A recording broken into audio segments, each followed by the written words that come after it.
бай жігітке ғана тұрмысқа шығам. Ақша, байлық болмаса, махаббатың маңырап кетеді. Болған оқиға. Күйеуім вахталық әдіспен жұмыс істейді. 15 күн үйде болмайды. Ол қыздарымыз да есейіп қалған. Жақында әріптес құрбым үйіне қонаққа шақырды. Күйеуің жоқ, біздікі де ауылына кеткен. Келсей, әңгімелесіп отырамыз деді. Тәттілерімді арқалап бардым. Құрбым манты істеп дастарханын жайнатып қойыпты. Шай ішіп, жұмыстың әңгімесін бітіріп тастадық. Тамақ жейтін уақытта дастарханға екі қыз келіп отырды. Бірі құрбымның Астанада оқитын қызы, екіншісі соның мектептегі құрбысы екен. Сабақтарын сұрадық. Анау-мынау әңгімені айтып, соңында тұрмысқа шығу туралы әңгіме қозғалды. Ойымда дым жоқ. Аяна, бой жетіп қалдың. Сөз айтып, артыңнан жүгіріп жүрген жігіттер көп шығар. Енді қашан тойға барамыз деп сұрақ қойдым. Аяна деген құрбымның қызы ғой. Кішкентайынан білем. Көз алдымызда өсті. Шешесімен емханаға келіп кетіп жүретін.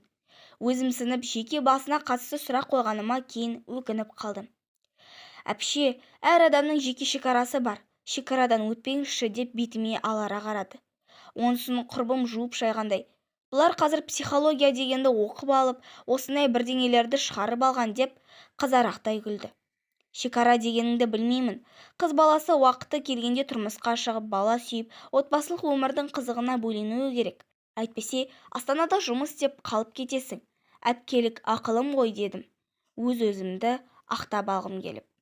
Ал Аяна қыз осы сөзімді күтіп отырғандай әңгімесін бастап кетті. Осы жұрттар біреуге ақыл айтуға құмар ше? Көңіліңізге келмесін әпше. Бірақ сіз, мына мамам күйеуге тиіп, не рахат таптыңыздар? Мысалы, сіз неше жасыңызда күйеуге тидіңіз? 19-да ма? Сосын не болды? Ата-енемен тұрдыңыз, оларға қызмет еттіңіз. Еншілеріңізді бергенде бастарыңызда баспана жоқ. Пәтерден пәтерге көшіп, әрең дегенде 2 бөлмелі үй алдыңыз. Дұрыс па? Сонда да жетіспеушілік, бала-шағаның киімі, тамағы, оқуы деп сіз арзымайтын жалақыға жұмыс істеп мұнда жүрсіз. Ал күйеуіңіз басқа қалада жалғыз жүр. Осы өмір ме? Несі қызық оның? Мейлі, сізді айтпай-ақ қояйын. Мамам мен папамды айтайыншы. Әке-шешем бір өзім нан үшін өмір бойы тыраштанып жұмыс істейді. Олар үнемі жұмыста болып, бізге дұрыстап көңіл бөле алмады. Үйді несиеге алдық, көлікті несиеге алдық, үйдегі жиһаздар да несиеге келген. Енді соны төлеу үшін екеуі дұрыстап ауыра да алмайды. Ауырып қалса, ай соңында жалақылары аз шығып, несиеге құя алмайды. Сол үшін үйде талай рет ұрыс болды. Бәрі сенің кесірің, алмау керек еді деп папам айғайлайды. Ал мамам жұрттан қалмайын деп тыраштанып, қарызға батып қалған. Несі қызық бұл өмірдің? Қазақы отбасының басым көпшілігінде осы өмір. Сол үшін адамдар мұндай өмірге үйреншікті нәрсе деп қабылдайды. Ал бай, бақуат өмір сүріп, қалағанына қол жеткізе алатындарға үрке қарайды.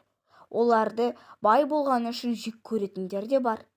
Үйленгеннен кейін әдетте не болады?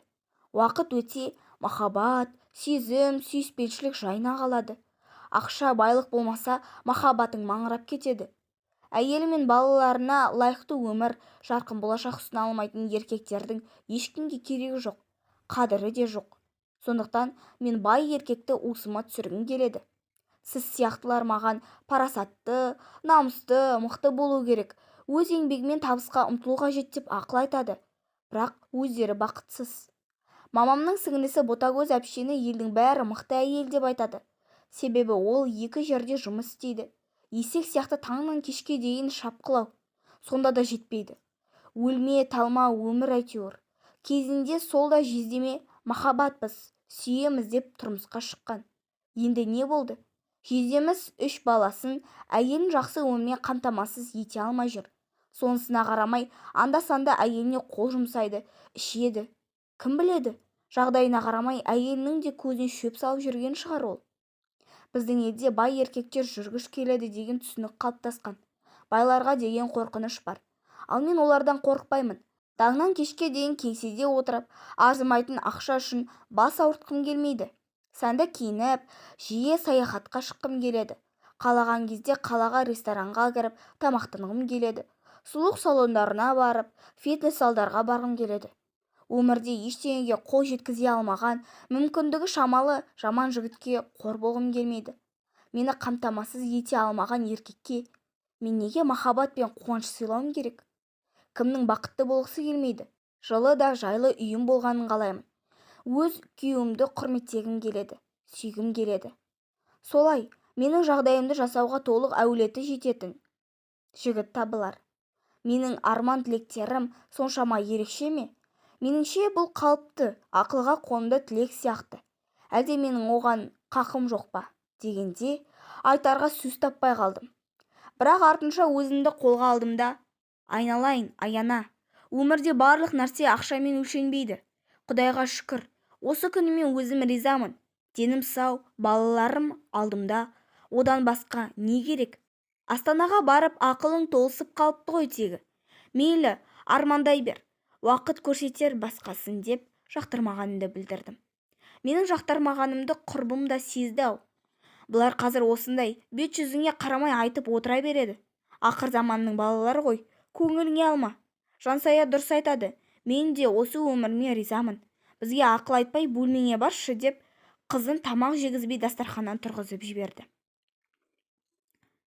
Үйге келіп Аянаның айтқандарын әбден ойландым. Ащы болса да шындықты айтты. Расында да, тапқанымызды айдан айға әрең жеткіземіз. 40-тан енді ассақты, күйеуімізбен кемпір шалдай бөлек қалада өмір сүріп жатқанымызға 5 жылдан асыпты. Уақытымыздан бұрын қартайыппыз. Таным түсінігіміз де ескі көзқараспен қалып кетіпті. Қазіргі қыздардың есебі мықты, жақсы өмірді қалайды. Ел жер көріп, балаларына көрсетіп, заманға сай тіршілік еткенді құптайды. Оның несі айып деп ойладым. Сондықтан, құрметті ата-аналар, қыздарыңызға қашан тұрмысқа шығасың, ертерек кет деп баяғыдай айтпау керек. Оқы, білім ал, әлде қандай жағдай болса өзің нан тауып жей алатындай жағдайға жет. Басың салт кезде шетелге шық, саяхатта. Мүмкін болса өзіңе жеке баспана алып ал деп ақыл айту керек екен.